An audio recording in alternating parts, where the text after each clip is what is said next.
discourse, analyze, inform, educate, entertain, and change the narrative.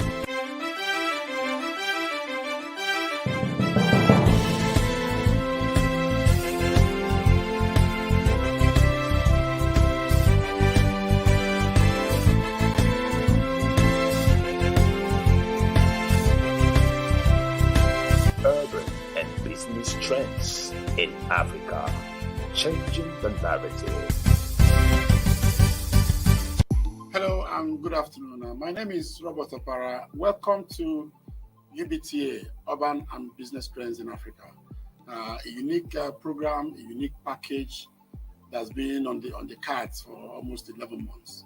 And today is a launch date, and it's going to be a solid program. It's going to be a very good program across all ages, men, women, and youths.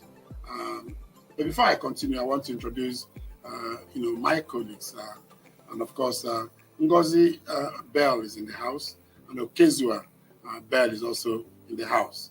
I want to say, Ngozi, you're very, very welcome. You look great, though. Oh, thank you so much.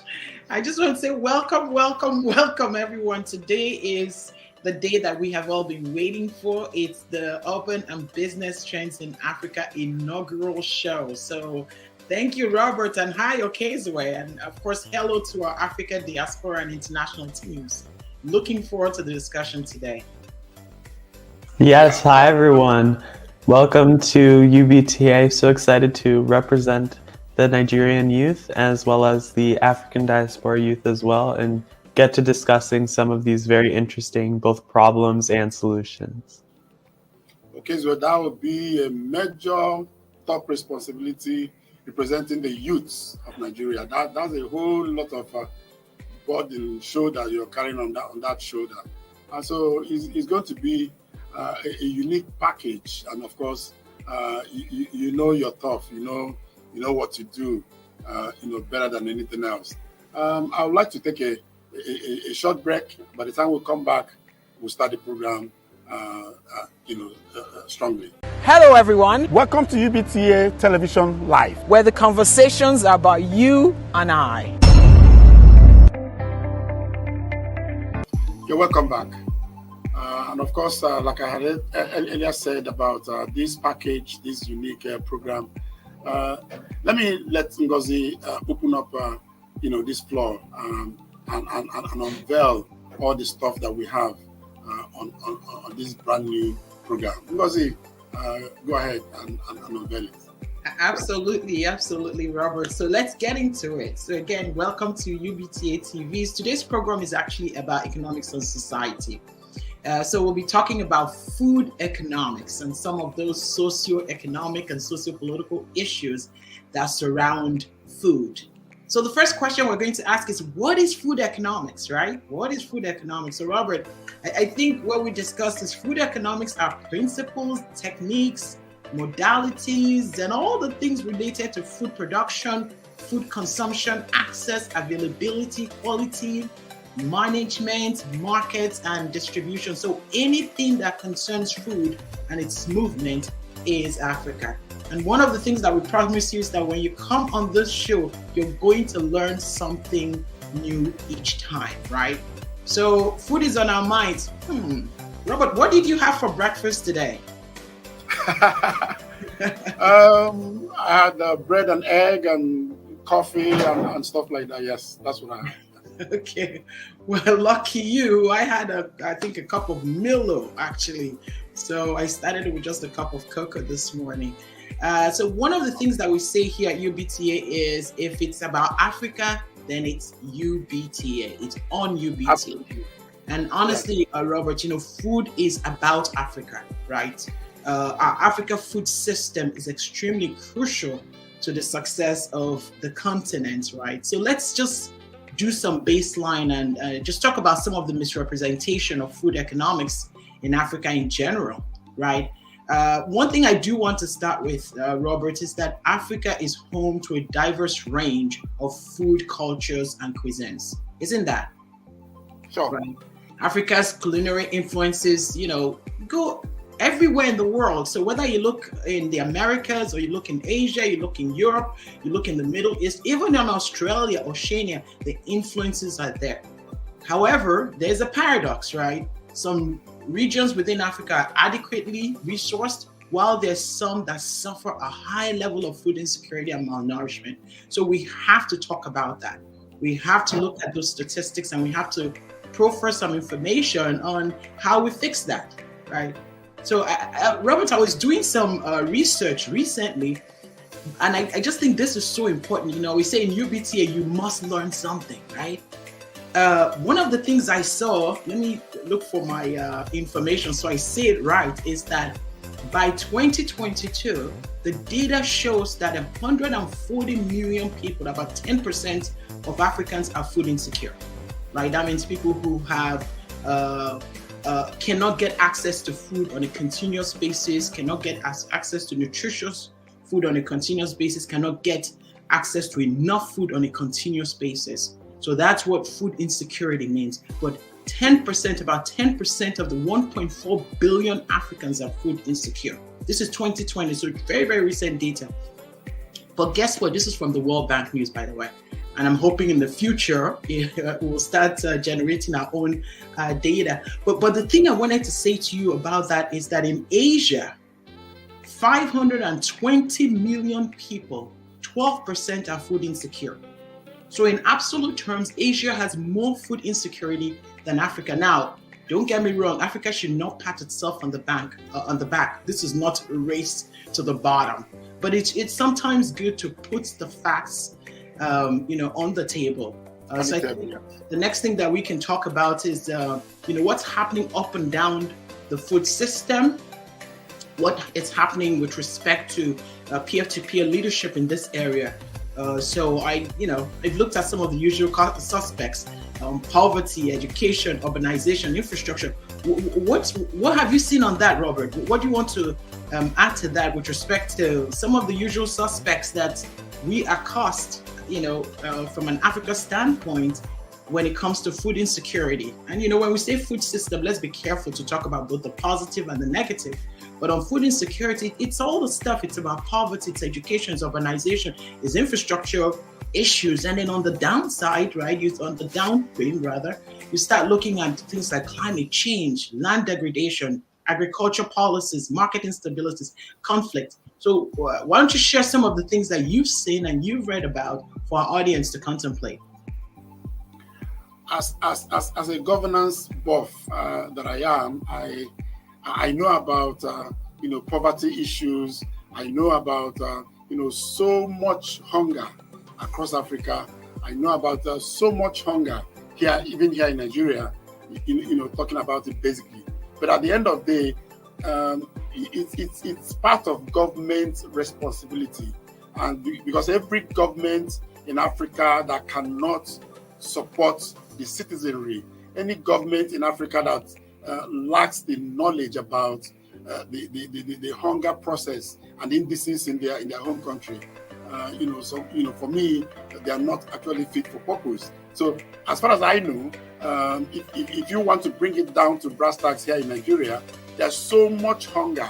And, if you look at it again, of course, the Naira has gone haywire, and nobody knows where it's spiraling to.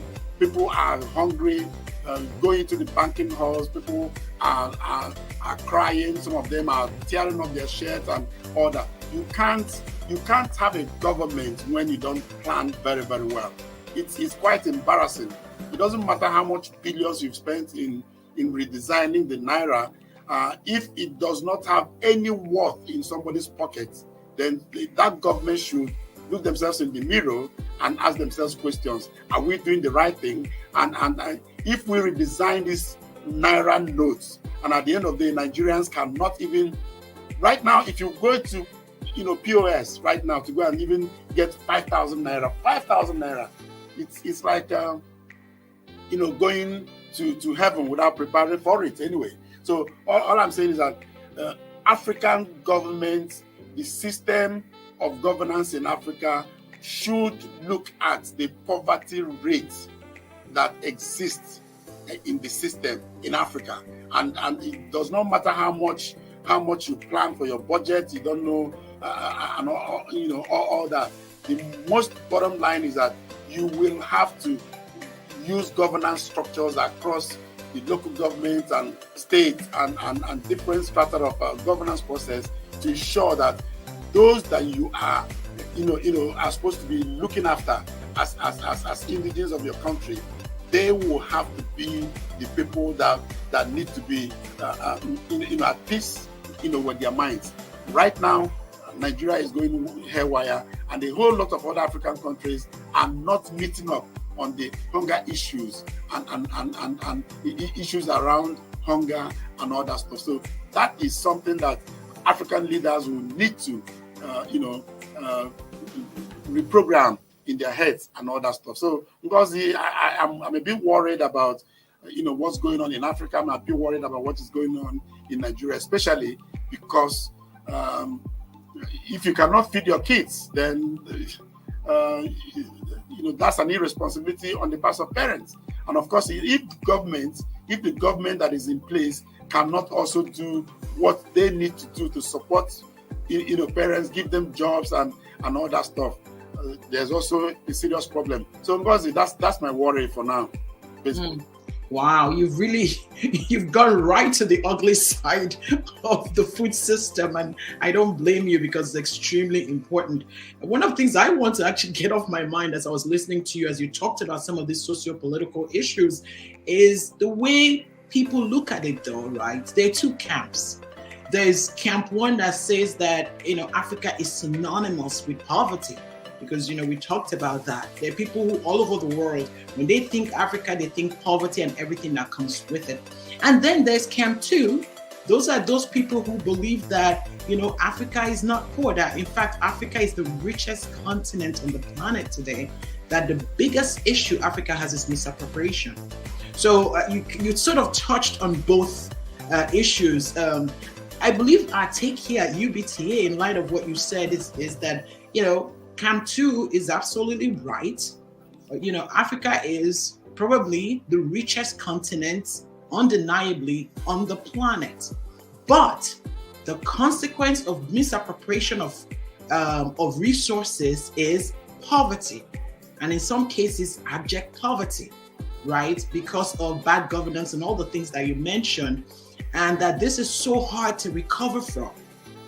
So to that end, that's why there's so many regions, and you mentioned Nigeria in particular, where because of mismanagement or because of issues of monetary access, poverty, widespread poverty starts to prevail, right? Which means people can't buy food. And I won't go back through that because you made some really important points. One of the things I did want us to talk about too is rapid urbanization, right? After all, our show is urban and business trends in Africa. And when you look at rapid urbanization, which really should be a good thing, right? What are we seeing, right? We're seeing that because the world is being fueled by this whole rapid fourth generation global industrialization, which we'll call fourth industrial revolution, higher literacy, more privilege is happening, right? But then the consequence of that is that there's this ever increasing demand for processed and packaged and convenient foods. So we've talked about the poverty, which is, what you kind of harped on, but then there's the other side. They're the people who know. I just remember, being on the continent just recently, a few weeks ago, and shopping and looking at shopping carts, and everybody's carrying packaged foods and, processed foods, and it's very troubling. Right, and these things are not cheap, and many of them are imported actually. So that's one of the areas that also worries me, that sort of feeds into this thing. The other thing is, as we go down the food system, right, the big elephant in the room is climate change. In fact, in November, I was at COP 27 in Egypt, and those issues are real. Until you face them and pay attention to them, you don't recognize sometimes the seriousness or the magnitude of the issues, right?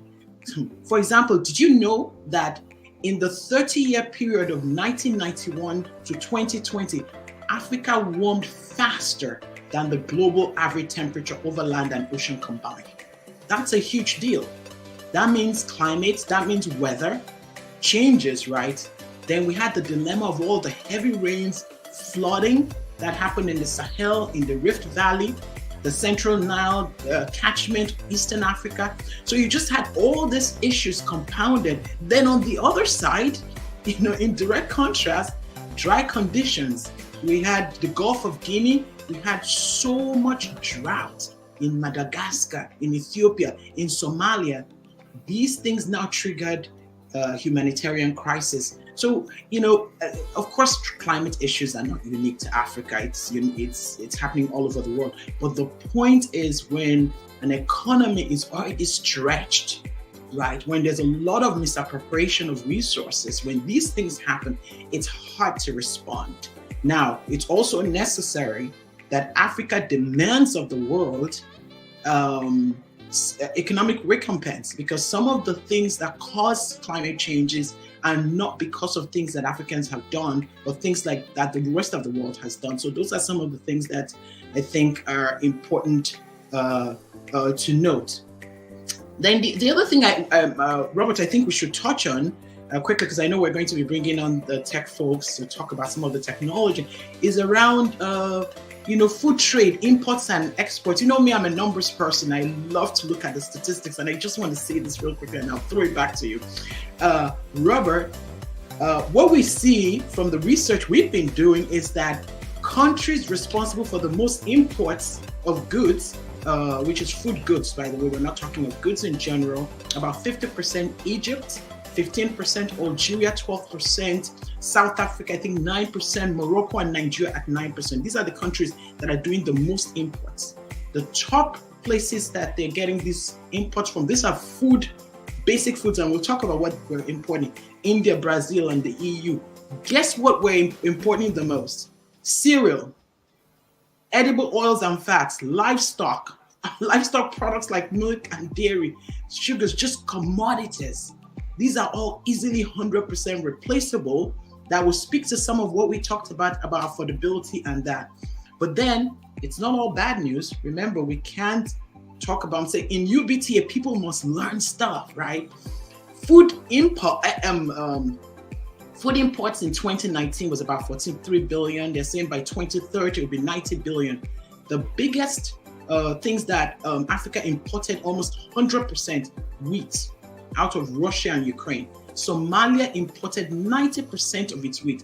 DRC 80%, Burkina Faso, Cameroon, Ethiopia, Nigeria, Sudan, 20% to 45% were all exported. But then check out food exports. We're not doing so badly. My point is, there's some things we're doing really, really badly, but there's some things that if we did it better, we could create a good equilibrium.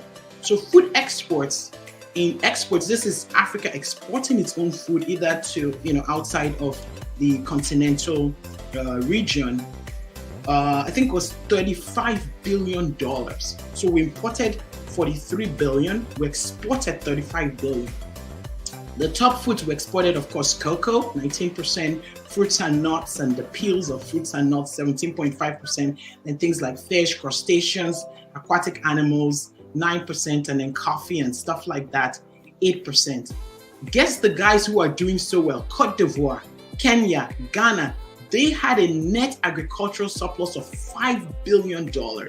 So they're the food export power cluster. So, just thinking about all these things. By the way, this came from Brookings. They've done a lot of survey there. And, this in 1961, Africa used to produce 100% of all its food. So, a great equilibrium is possible. What do you think that Africa should do to make these changes? And I know from there, I think we're going to go to break shortly after that. What should we do to get back to that equilibrium? In 1961 and thereafter, every African nation produced a surplus. How do we get back there? See, Gozi, that's a lot of analysis. That you, as a number person, you almost lost me there anyway. But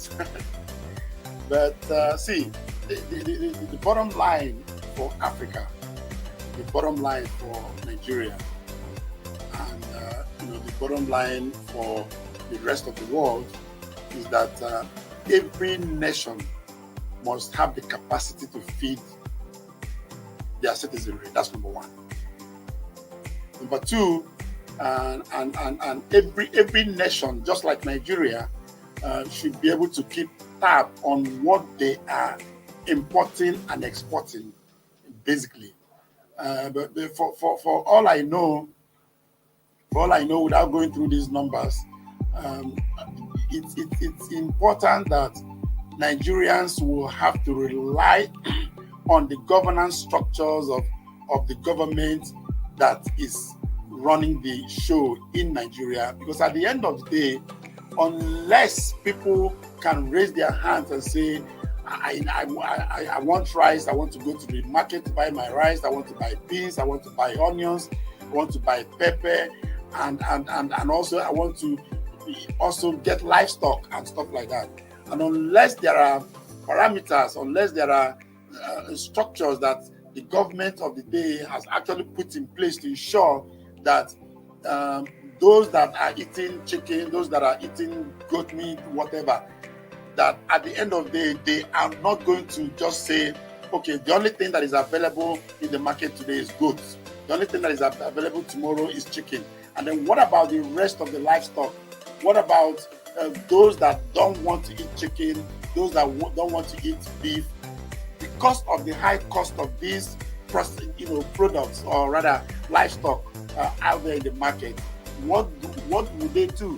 So if you go into the typical market, remember we went into the market a few weeks ago when we went for a research, and of course it was shocking to see an entire market system that actually didn't have a whole lot to deal with those that are in the poverty circle in the country. So what am I saying? It's important that right now in Nigeria, what people are bothered about is actually what goes into their stomach. And the kids that are all actually out there in school, what they are interested in is what is in their food basket, what is in their I have a 2-year-old child, Zara, what her interest is, Daddy, can you open my food basket? Where is my water? Where is my this? Where is my Capri Sun? Where is this? So a lot of things are going on in Nigeria. We are down to brass tacks. The system is almost near collapse, because at the end of the day, when you go into the Ports Authority of Nigeria, go to Lagos, go to Port Harcourt, you'll be so shocked that so many things are going haywire. Because at the end of the day, if you are an importer that normally gets close to 20 containers of foodstuffs into the country, maybe sardines or geisha or whatever, and at the end of the day, you'll be shocked that it's either they've lost their import licenses and they've not been renewed and stuff like that. So what I'm saying here, Ngozi, is that Nigeria needs to up the ante to ensure that hunger cannot come back into this country, because at the end of the day, that is going to be another wartime process. So what I'm saying is that Africa needs to get up. Africa needs to, raise their fingers and say, we are here and we need to be recognized. And unless we play these major roles in making sure that Africa does not lag behind, that can equally be a war tool. So that's my worry. Okay. So I mean, very, very interesting remarks, and I like the way you brought a real case in with Zara, right? A 2-year-old who's already making food decisions. That's interesting. So I think one of the things I'm hearing from you is, we have to do two things, at least one thing, and then I think the next one will segue to the next sector. We have to produce more, because we have to offset those imports. Importing commodities is really a tough and expensive thing. So we have to produce more, not just our principal grains of corn and wheat and rice, but everything in between. We have to preserve more, right? We have to distribute more. We have to market more, especially with respect to intra-Africa trade. So we have to get food right. It's so fundamental to the success of the nations of Africa. And I think one of the best ways to do that is to leverage technology to make it all possible. So next segment is on technology. So it'll be fascinating to hear what that segment has to say. So I believe, Robert, we're going to go on a break now, right? And let the next segment come on. Okay, we are going for a short break, and we'll be right back after this short time. Hi, my name is Okezwe Bell, and I'm one of the leaders of the Urban and Business Trends in Africa program as a youth ambassador. As a young person whose innovations have spanned the disability and inclusion industries to sustainability to financially marginalized communities, I've seen the impact that we young people can have. I've hosted workshops around the globe reaching youth and individuals of color of over 65,000 people.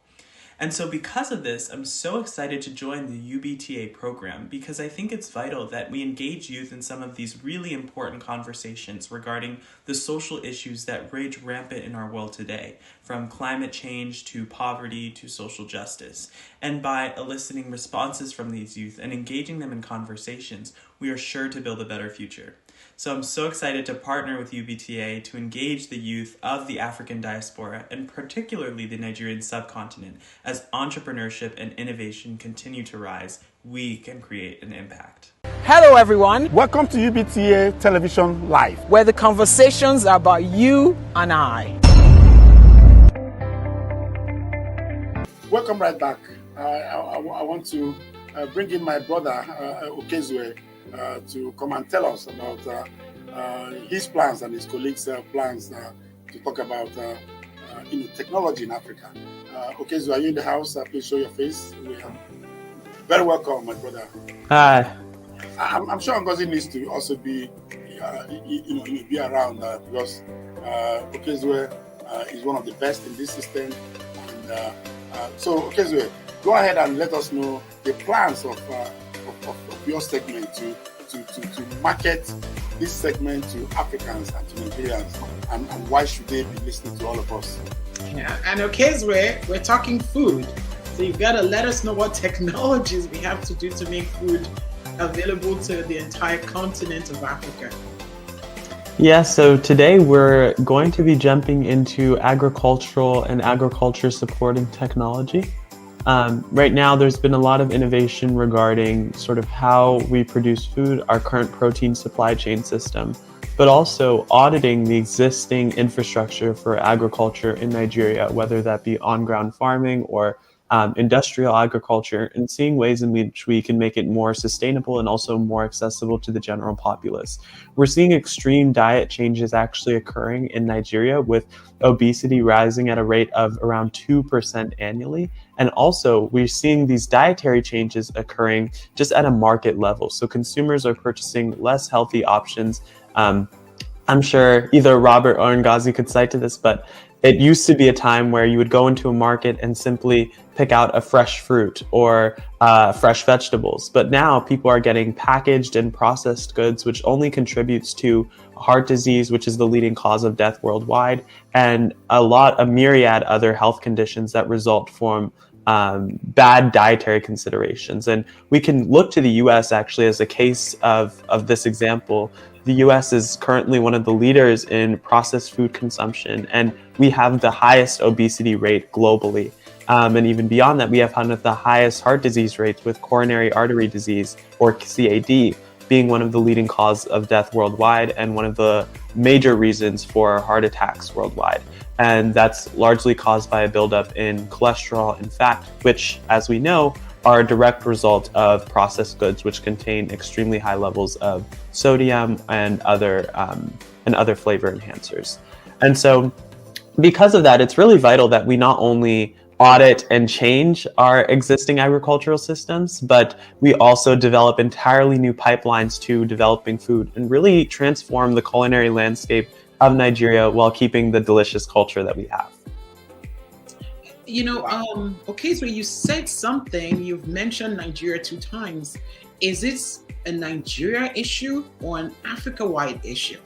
Right? Yeah. Some specific technologies that you're seeing that are could be enablements to make significant changes both in the production, the distribution, the marketing. Can you talk about those things as well?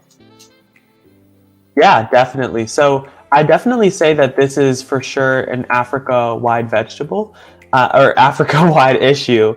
As we can see, Africa actually is home to leafy greens, root vegetables, mashed tubers and beans, and many different plant crops across its land, especially in Central and Western Africa. And so it actually has one of the healthiest diets, and it meets a plant-based diet, which is promoted by the American Diabetes Association and USDA 2020 dietary guidelines. So nutrition, while it's actually embedded in our cultural and culinary landscape, we're still seeing that there's extreme levels of malnutrition due to the lack of accessibility of the current food pipeline. That's not to say that every single person in Africa is starving, of course, but it is to say that there's a clear issue, and it's the reason why all of these processed foods are sort of propagating throughout the African subcontinents as well, because of the fact that accessibility to the healthy plant-based diet from which Africa's culture is rooted in is becoming less accessible. And so there are several technologies that are currently aiding with this. There's first vertical farming. And so this is an example of agricultural assistive technology. Essentially what's happening is they're keeping the similar agricultural pipeline, but instead they're farming their plants and crops upward in these large containers. And essentially what this does is it allows it to be a much more streamlined process that takes up much less space. And it's also concentrated in controlled environments that optimizes for plant growth. And there's several centers in Africa currently looking to actually implement this technology across Kenya, Nigeria, Uganda. And so those will all be vital in terms of implementation and making sure that these solutions are not only sustainable, but scalable. The only hurdle right now is getting over these cost issues, as well as other economic factors that result from sort of supplanting the existing agricultural system with a new one. What happens to the jobs of farmers when now you have machines or these large sort of centers for agriculture? And so all of those things need to be taken into account when trying to audit or create a better supply chain. And so obviously, for an optimized supply chain for agriculture to come about, we have to take into account not only the efficacy of the technology, but also how effectively it interops with existing infrastructure. And so that's a reason why some of the most recent technologies like vertical farming, for example, or sustainable agriculture and aquaponics haven't necessarily been implemented yet. But there are also new consumer-facing solutions that are sustainable as well. We have things like cellular agriculture, which is where you take a small biopsy from any sort of animal, and you can take that cell culture and actually grow it into any given protein product. It's been proven to work for meat, for example. You can take a small biopsy from a cow, and you can grow it into their muscle tissue, which is what meat fundamentally on a biological level is. You can do the same thing with dairy. If you get the proteins that produce whey and casein, which are the main proteins in milk, you can extract that genetic sequence, put it into another organism like yeast, and get the yeast to produce those same exact proteins, which ultimately leaves you with the building blocks of milk. And from there, synthetic milk can be created, which is the same biological product, but just essentially a completely different process that's not only more sustainable, using 99% less water, 96% less land, and 97% less greenhouse gas, but it's also an extremely effective solution because it presents a streamlined and completely manufacturable method of constantly reproducing all of these resources. So they no longer become limited to the number of animals that you have, or the amount of land or water that's available, and instead just requires a simple bioreactor and sort of supply system to be placed in any given area. The only problem with this is that these solutions, again, are very expensive right now, and Africa, unfortunately, isn't the demographic that's being focused on. So that's why people like myself are trying to drive the innovation to Africa and the Nigerian subcontinent, highlighting sort of a lot of the economic opportunities there, and also a lot of the opportunities to revitalize Africa's food sector, because it's an area that's rich and powerful. And if these technologies start to tap into it, we could see extreme amounts of economic growth. And we could also see a solution to combating climate change, because temperatures in Africa are actually rising twice the global average due to us being disproportionately affected as members of the global south. So solutions like these are becoming increasingly important as well. Let me ask you, sorry, Ngozi, for a minute. Are we leveraging the opportunity that we have in research, in technology? Is it also reflecting on what we have in our food basket here in Africa and, of course, here in Nigeria? I definitely think so. I think what's being reflected actually is a lack of galvanized action towards building better and more sustainable agricultural systems. We see it on a government level, we see it on a community level, we see it on a consumer level, that the changes in dietary habits for Nigerian residents, African residents overall, are actually trending downwards. We're seeing an increase in diet-associated diseases, as well as an increase in, unfortunately, things like diabetes, as well as I mentioned CAD. And so, unfortunately, especially in low infrastructure and impoverished areas in Africa and in Nigeria, these areas are going to face the brunt of the negative health outcomes that we're witnessing. For example, in Jigawa, Nigeria, they already had existing issues with postpartum hemorrhaging and a lack of existing pregnancy outcome infrastructure. So when they're using traditional birth attendants, the survival rate for mothers is already extremely low. But that, coupled with a lack of a proper diet, means that we're having one Boeing 737 crash every single day. That's the equivalent number of deaths of postpartum hemorrhaging across Africa. And so that's a really big problem, because a lot of these issues are actually exacerbated by the underlying conditions accompanied by our lack of dietary changes and our lack of what I'd like to call agricultural upward mobilization, where we're actually boosting and seeing increased performance by a better agricultural system. So I think the food basket is reflective of a lot of underlying issues, both on a government and consumer level when it comes to agriculture, and it has a spillover effect to a lot of issues like PPH, as I mentioned. So what's your plans with your... Go ahead, Robert. Sorry, Ngozi.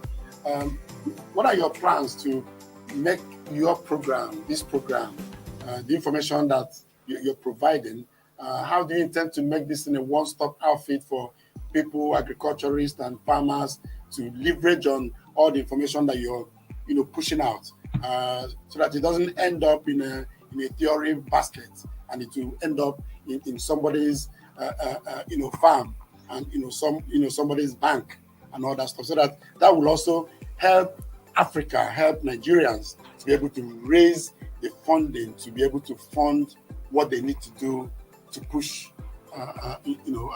agriculture beyond what they do in say Weri and Calabar and all that stuff. Yeah. Okay, so maybe before you answer that question, let me add something to that, because I think Mr. Robert is trying to make you carry the brunt of helping to solve the problem. I'm just teasing, but I think maybe the consolidation of some of what he's said is that how do you mobilize? How does one mobilize agro-tech ecosystem, right? How does government get involved? How do individuals get involved? I am a proponent that Africa has to solve its own problems, especially the bulk of it. So how do those ecosystems get mobilized? Because the solutions are possible. It's fundamental, basic, good food, access, production, distribution. It's all the things that we know to do, the things we practice in our smaller ecosystem. So what are the things that we should be done to sort of push this whole thing forward, right, so that it touches everybody? Yeah, I think I can answer both sort of questions. So first, the question on sort of how am I planning to get this information out? How do I make it more apparent to people the diet crisis and climate crisis and sort of this intersectional nature that's occurring between agricultural systems and the failure of other systems across Africa, but the world at whole. The first is really trying to desaturate the space of the same homogenous voices. A lot of times we see activists going from, advocacy to celebrity, essentially having very minimal progress in whatever nonprofits they're claiming to run, largely due to the fact that, we overvalue the white perspective when it comes to issues like climate, when it comes to issues like agriculture. And so ultimately, a lot of people are given a pass simply by, attending conferences, essentially saying the correct things, building up a nonprofit. But then when you look deeper, you find that there's been little to no significant progress that's been made. Nothing has been effectively implemented or deployed in communities. And so those activists are ultimately just sort of making money by giving speeches and partnering with organizations, but the actual on-ground progress is what we're not seeing. And so it's vital that we sort of weed out a lot of those people. I think what makes people like Greta Thunberg special is that even after the world noticed them, even after the whole world acknowledged her, after she had celebrity, of course, she still had tons and tons of adversity and haters, but she's continued to be an activist doing strikes, lobbying, etc. But the same can't be said for lots of other climate activists who are often partying or attending these events and not focusing on the problem at hand, which is the actual climate issue. They're not working on ground. They're not communicating with individuals on ground. Not to say all climate activists are doing that, but it's definitely a very large proportion. And then secondly, a lot of them are of a very similar demographic, or at least the ones that are acknowledged the most by media and government and organizations. And that ultimately really needs to stop. We need to see an era where we're getting diverse voices into every single room, because representation matters. And as cliche as that is, it's really vital that, we're seeing every single person being represented on the back end, because ultimately it manifests in the front end. Africa has missed out on so many solutions and innovations because there's nothing that's been socially responsive being implemented, because we're not present in the deliberation rooms, or we're not present in the laboratories that are developing these solutions. And so ultimately, we not only need to be present in our own laboratories, but the laboratories of those who are building solutions that are planning to be deployed globally, so that Africa is never left out of innovation, especially when it comes to agriculture and climate, of which we are disproportionately affected. Then on the topic of how do we actually mobilize or galvanize agricultural action, I think on ground it's very difficult to do from a government level, which is why grassroots organizations are so powerful and so important. It's vital that we as a community understand sort of the problem at hand, which is why the dissemination of information and education is so important across the African subcontinent and globally. It's really vital that we as a community are understanding of a problem that's affecting us as a whole. No matter our socioeconomic status, background, or location, everyone is being affected by the diet crisis in Africa. And so it will require a clear and concerted effort by a variety of different parties to sort of come together and make an official statement. And also advocating for the solutions. That's something that's oftentimes really left out, especially in the climate space. People are so focused on the problems and placing blame on large stakeholders who deserve the blame, but ultimately that's not really contributing to any sort of solution. We've been blaming corporations for decades on not phasing out fossil fuels and blaming governments for inaction. But ultimately, if we're not actually pushing forward or working towards better solutions or advocating for those solutions, they'll never have any market penetration, because few people will be educated on them, know about them, or even have the general sentiment of adopting them. And so that's why solution advocacy becomes one of the key tenets of success for agricultural solutions. And it's the reason we need that in Africa as well, and from Africans as well. That is extremely important. And Robert, one of the things as Okezue was talking, I started thinking of conflicts, right? 500,000 Africans are displaced because of conflicts across nations, right? And a lot of these conflicts are because of sometimes food insecurity sparks some of these issues. Of course, a lot of them are political, a lot of them are set up because of the issues around one ethnic group maybe against another, but at the core of it, if people are satisfied, if people are being looked after, there will be less conflict. So is there a technology solution to that? Okay, and then I'll let Robert sort of weigh in on that and perhaps round us up. But conflict has been something that has ravaged the continent of Africa for decades now, and we're still seeing that it's reduced in some areas, but it's still pretty significant and contributes to displacement, contributes to poverty, contributes to lack of access to food. So is there technology that that can do something about that? Is there some way to look at that innovatively? Okay, so and then Robert. I think everything sort of has its own effect. There's this old Japanese myth that talks about everyone is connected by two sort of red strings. And so these red strings are connected to each of our fingers. And so whenever we make a connection, speak to someone, or perform an action, a new red string is created that is connected to another person. And so what this myth tells us is that every decision we make, everything that is implemented, ultimately has an effect on some other thing, and vice versa. And so with this sort of web of reality that this Japanese myth presents, we can see it very clearly with technology. If we develop socially responsive solutions that develop more red connections between each of the fingers of the technologies that we build out, we'll ultimately see that these technologies impact other problems and other issues that arise. So if, say, we're developing race and class responsive healthcare solutions, or we're developing race and class responsive financial solutions, those are red strings that will connect to things like conflict, agriculture, dietary restrictions, et cetera, et cetera, et cetera. So I think that all that to say, everything is very intersectional.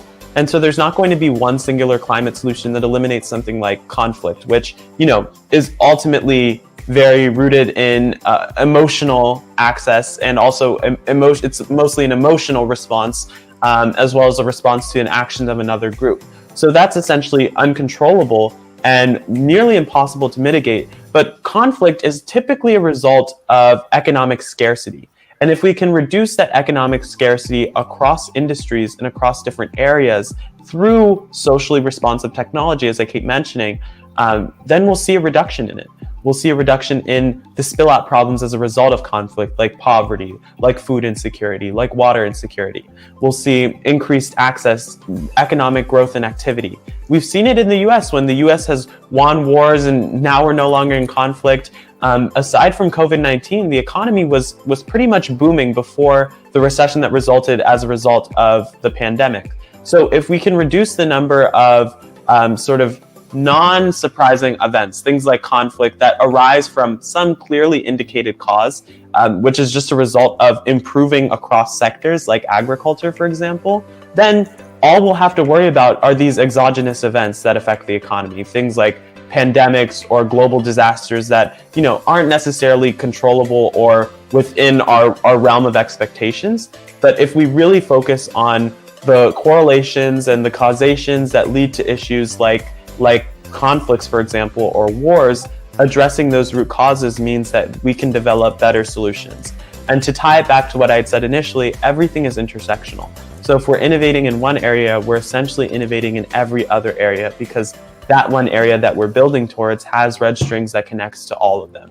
And so if we're able to resonate with those different areas, we'll essentially see that one solution can dovetail into many others. Robert, we've seen that in Rwanda, right? It's exactly what happened, right? You solve a problem and you suddenly set up a new nation that can think differently and become more successful. So I think, Okezwe, I love the way you wove a few degrees of separation between all of us, right, with the Japanese myth. So Robert, where do we go from here then?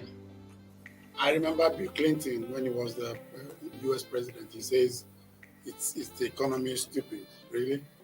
So at the end of the day, see, bottom line is that African leaders have failed Africans, basically, when it comes to, governance, upliftment of their citizenry and all that stuff.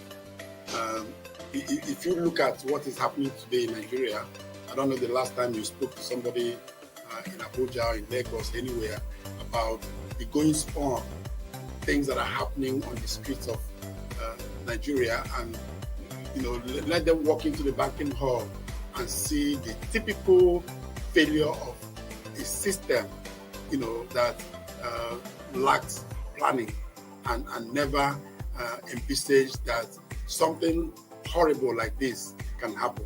It's also lack of planning. It's also lack of vision. It's also lack of responsibility as a government and all that stuff. So as far as I know, African leaders are not doing well. And African leaders, they are more interested in going, cap in hand, across the US and across London and across Australia and all that stuff. But the bottom line is that all the stuff that they are getting from across the borders and across different countries, they're not really applying those funds into rescue missions in water, in hospital, in Medicare and all that stuff. And at the end of the day, people in different countries of Africa are dying. That's the most important thing. And they get funding from different angles that should be applied to the areas of need. But as far as I know, and as far as a lot of Nigerians and a lot of Africans are aware, bottom line is that these government officials, the so-called government officials, they don't really care. They don't bother. They don't need. See, for a government in place at this hour, for a government that calls themselves a responsible government, cannot run faster there than what they need to plan.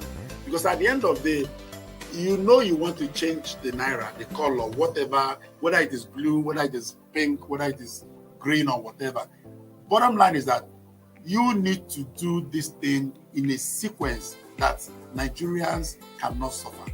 How can you do this in 1984 and the same hallmark, the same stuff you did how many years ago, you are repeating it, and you are even making sure that the other one that happened in 1984 was a child's play.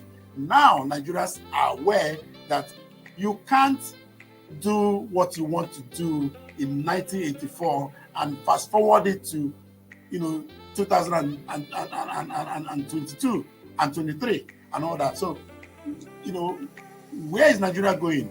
Where is Africa going? So my issue here, I'm sorry I'm not making this program today to be a poverty stuff, but that is the bottom line. That is the next thing. If we don't handle it well, bottom line is that it could result into a war. Because when you have 2 million naira in your account and a bank manager will tell you that the only thing you can withdraw is 2,000 naira. Meanwhile, your children will be in school. Meanwhile, you don't have water, you don't have groceries, you've not paid your light bill and all that. What are we expecting? It's antagonism. It's people getting on the nerves of others, and at the end of it, before you know it, there are so many fights everywhere, and you won't understand where those fights are coming. So, as far as I know, Nigerian government, African government, they need to do something better than what I see on the ground. I've done quite a lot on governance structures across the world, across Africa, but what I see today is one of the worst scenarios ever. Mm-hmm. Well, we're going to have to leave it there, as everyone has heard.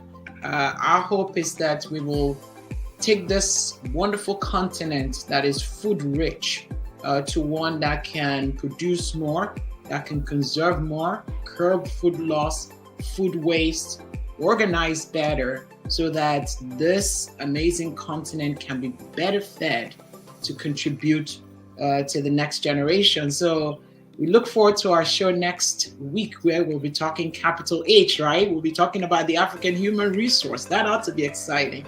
And I think we're going to have more of our colleagues join us in studio. So Robert, I'll pass it back to you as we call this day an end. This has been wonderful. Okay, Zoe, this has been an amazing discussion. Because you've been very wonderful in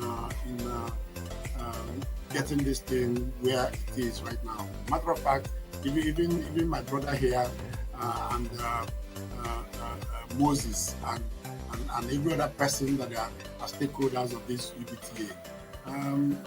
Nigerians, they've not seen anything yet. That's what I know.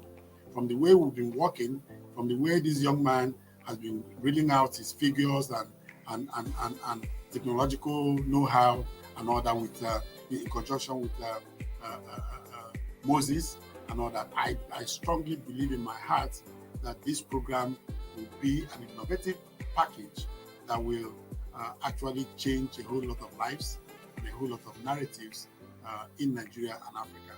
That at the end of the day, Nigerians will look at a program as this as an innovative package that will change a whole lot of narratives here in Africa and Nigeria.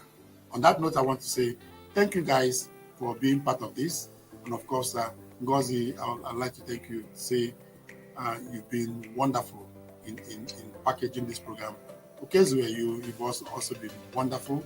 And I don't know about myself, but I think I've also done quite a bit on what we need to do.